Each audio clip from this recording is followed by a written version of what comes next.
o peixe, ensina a pescar. E nós, materialistas históricos dialéticos, dizemos: não dá nada, cria condições dele ter emprego, e através do suor do seu rosto, como está de novo na vida, ele vai conseguir criar seus filhos, comer, pagar a saúde. Ele precisa trabalhar. Oi? Ele para de trabalhar. Porque ele já ganhou. E nós, pode. E nós, escolas, vocês ouvem essa jovem? Com as consequências desse alunado que nós estamos recebendo. Pois é.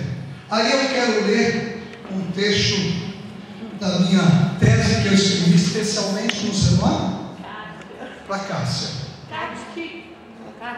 Kátia. Porque eu fiz curso com a mãe de Iná, e antes da palestra eu consigo premonição, eu sabia que ela ia dizer isso, então eu escrevi, está aqui escrito, e aí vai dizer assim: a contradição necessária para ensinar e para aprender é perceber que o motor do meu estudo é a luta entre a ignorância e o desejo de superá-la. É a contradição entre a consciência que tenho da minha ignorância e a vontade que tenho de sair dela. Se o nosso aluno, se o povo não tem sequer consciência da sua ignorância, ele não ascende ao patamar da consciência crítica de querer superar. Ele não faz o caminho do senso comum à consciência filosófica tranquilamente. Isto é Marx, direto do alemão que eu traduzi, brinquei dizendo que escrevi para ela. Aquele que julga tudo saber, jamais progredirá, porque não procurará superar a sua ignorância. É a famosa briga de Tales de Mileto. Quando o rei, não sei das quantas, o chama de sábio, ele fica ofendido. Eu não sou um sábio, eu sou um filósofo. Porque sábio é aquele que pretensamente sabe. Se eu sei, não só aprender. Mas filósofo é aquele que é o amante, aquele que ama, que quer saber. Então a primeira questão que vai aparecer em Vygotsky, quando ele vai falar numa das traduções brasileiras, há outras da zona proximal, já vou me deter um pouco mais nisso, ele vai falar exatamente disso. Como é possível ensinar algo novo se eu não parto daquilo que você já sabe? E o professor não é aquele que atua onde o aluno não sabe, é aquele que atua nessa ligação, nessa intermediação, pegando aquele saber popular que o nosso amigo Gramsci vai chamar de folclore, que o Demerval vai chamar de senso comum. É partir do seu senso comum, de colocar um dado da filosofia, no caso do ensino da filosofia, mas vale para a história, vale para a ciência, vale para a biologia, e fazer com que você consiga estabelecer relações concretas com a sua vida. Então não é possível ser professor de filosofia mandando os alunos lerem, desculpem, é provocativo, aceitem a provocação. A Ilíada e a Odisseia no português arcaico. Um professor da faculdade de filosofia, meu aluno, ele tem que fazer isso. Toda vez que eu vou lá, eu digo: Fabinho, acorda, cara. Em que mundo que você está? Porque esse mundo que está aí, a maioria dos professores não lê o português arcaico, meu jovem. Vá a uma faculdade de letras. Ah, mas você não quer que leia nesse português moderno? Agora eu te pergunto, para que ler isso? Que interesse tem a ele? Então o Saviano vai dizer no seu método: nós temos que partir da prática social que é comum ao professor e ao aluno. Isso me obriga a conhecer a realidade que vivemos e mergulhar nela. Eu não posso mais ser um filósofo como alguns jogavam nas costas de Sócrates, e ele não o merecia, porque de vez em quando ele parava, olhava para cima e ficava filosofando, e ele dizia: olha, está no mundo da lua. E quando perguntava, Sócrates disse: eu não estou no mundo da lua, é que há muitos buracos na lua. Se eu ficar pensando e andando e olhando para frente, aquilo que passa na minha frente me chama atenção, e o buraco me derruba. Então eu paro e olho para cima, porque o movimento dos astros é muito melhor. A inteligência do homem. que fazia, através do diálogo, através do debate, o que fez. Que a gente sabe por outros, porque assim como o JC não deixou nada escrito. Então sabemos pelos seus alunos, por isso que aluno para mim é sempre mais importante que instituição. O aluno chamou, a instituição chamou, eu pergunto quanto? Claro. O aluno chama e estou à disposição sempre, desde que seja da escola pública. Aí vem uma questão séria para nós dessa concepção: compromisso. Se tu não tens compromisso com o teu povo, continua dando Platão e fazendo dele o filósofo mais importante da antiguidade grega. Aquele filósofo que inclusive achava que era uma coisa quase perfeita. Ele não é homem, homem ser perfeito. Os homens se dividem entre homens de ouro, de prata e de bronze, até hoje nas Olimpíadas. E os melhores somos nós, os filósofos. Eles deveriam governar o mundo. Também nem tanto ao mar, nem tanto à terra. Não precisa ser um imbécil, mas também não precisa ser filósofo. Precisa conhecer a realidade. Realidade que nós vemos que a política joga para o guarda-peixe. E a discussão é quem é o mais bonito, quem é o mais simpático, quem vai fazer mais. Desculpem a acidez da crítica. Eu vou fazer tanta escola, eu vou fazer mais crítica. Eu vou fazer tanto cadeirão, eu vou fazer mais. Eu vou fazer aquela estrada, eu já fiz um pedaço, fazer outra. Mas ninguém está discutindo como é que estruturalmente se faz para o Nordeste não representar só, em termos de produção, 9% da riqueza brasileira. Porque se ele só representa isso, significa que não há emprego, que não há salário, e aí vem alguém e dá, e eles gostam. É bom quando alguém quer dar, depende de quem é também. E aí você se acostuma a isso.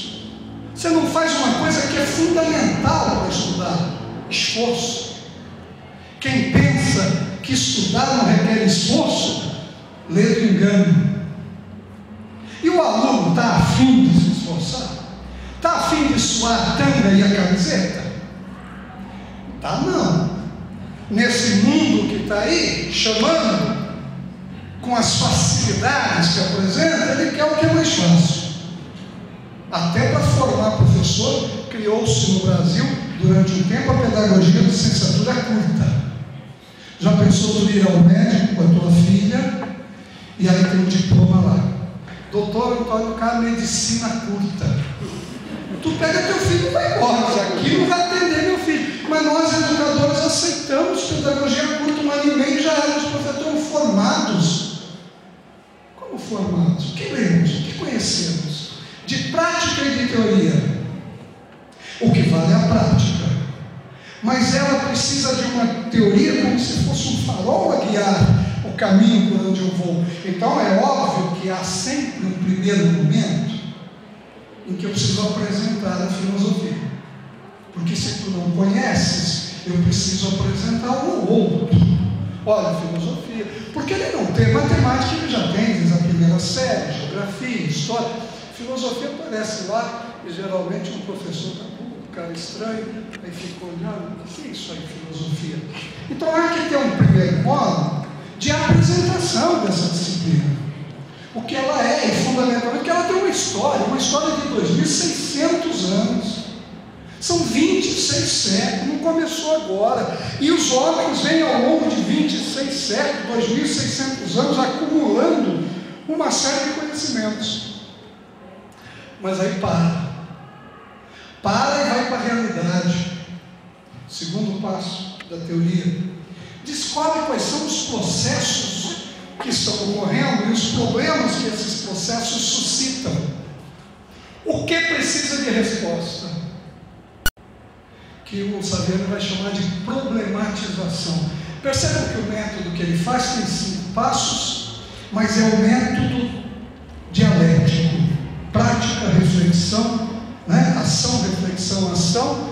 Depois da reflexão é uma nova ação, essa nova ação leva a uma nova reflexão, essa nova reflexão leva a uma outra ação, e o processo dialético. Só que ele desmembra isso em 5 partes: parte da realidade, problematiza. Quais são os nossos problemas? Aí eu vou precisar falar, num ano como esse, num ano que antecede eleições de política, sem engajamento partidário.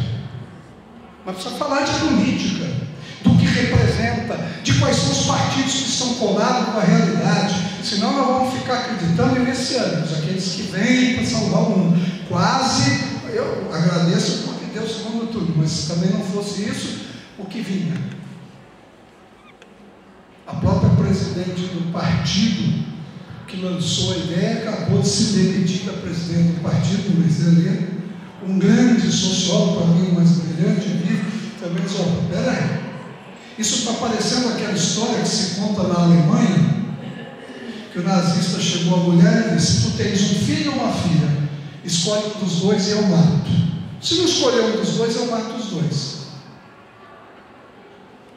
Difícil essa escolha. Nós estamos vivendo esse momento. Então vai buscar na filosofia os instrumentos teóricos, vai buscar na vida prática os instrumentos práticos que permitam a análise daquela circunstância, daquele problema colocado. Esse é o terceiro passo. Eu problematizo e vou buscar os instrumentos teóricos e práticos que me ajudam a entender essa realidade e, se possível, superá-la. Palavra de marxista, que nunca falou que a gente tem que eliminar capitalismo. E só de castigo eu li em alemão, só para ver se em alemão tinha e na tradução não tinha. Marx nunca falou em toda a sua obra, Engels nunca falou, Gramsci nunca falou, Lenin às vezes escorregava, mas eu vou ficar só com Marx, Engels e Gramsci. E dizia: nós temos que superar e além. E o socialismo para Marx é uma etapa superior do capitalismo. Não se eliminar. E quem era verdadeiramente marxista disse: a revolução russa, depois soviética, não vai perdurar. Porque Marx dizia: se eu tenho que desenvolver todas as forças de produção até elas atingirem o ápice, aí há uma mudança de qualidade. A Rússia era o país mais atrasado do planeta, industrialização zero, analfabetismo beirava 92%. Como é que esse país, que sequer conseguiu entrar no processo de industrialização, supera e vai para o socialismo? A Rosa já dizia: podem durar 7, podem durar 70 anos, não perdura. Faça uma conta de quanto durou a União Soviética. E essa mulher brilhante acertou de novo. Mas ela era mulher, pensava, eliminaram-na.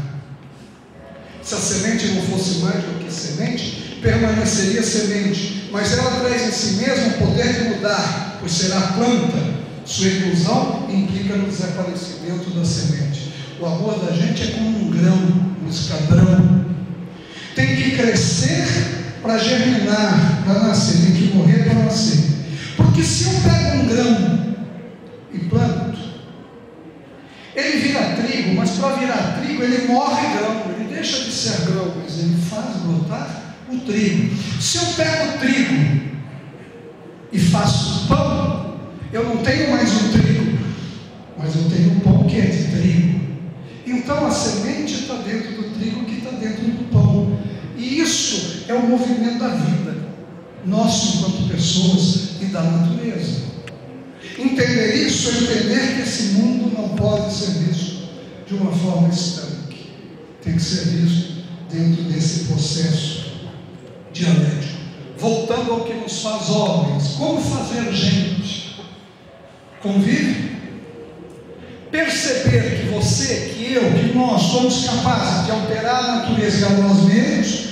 O nome disso em sociologia e filosofia, trabalho. Não é o trabalho no sentido do esforço físico, daquilo que a gente faz para ter salário. É no sentido marxista, sociológico, filosófico. Capacidade que o homem tem de mudar o mundo, e mudando o mundo, coabita nele e muda a si mesmo. E a terceira coisa, que tem muito a ver com Vygotsky, passando perto do Piaget: linguagem. Todo ser vivo se comunica. Eu costumo brincar com os meus alunos dizer assim, se eu puser naquele canto